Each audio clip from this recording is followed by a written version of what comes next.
திடீர்னு இப்படி சர்ப்ரைஸ் கொடுக்குறீங்க? ஏன் என்னாச்சு? இல்ல திடீர்னு புடவையில வந்திருக்கீங்களே அதான் கேட்டேன்.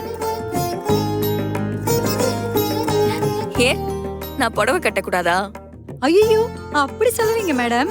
இது வரைக்கும் நீங்க புடவை கட்டி நான் பார்த்ததே இல்லையா, அதான் சொன்னேன். சும்மா சொல்லக்கூடாது மேடம், புடவையில நீங்க அழகா இருக்கீங்க.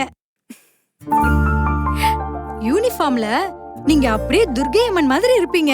ஆ, அப்போ இப்ப எப்படி இருக்க? மகாலட்சுமி மாதிரியே இருக்கீங்க. ஆனா மேடம், இவ்ளோ நாள் இல்லாம திடீர்னு எப்படி இந்த மாற்றம்? ஆ, சும்மா தோணுச்சு, அதான் புடவை கட்டினேன். மேடம், உங்க முகத்தை பார்த்தா எனக்கு அப்படி ஒண்ணும் தோணலையே.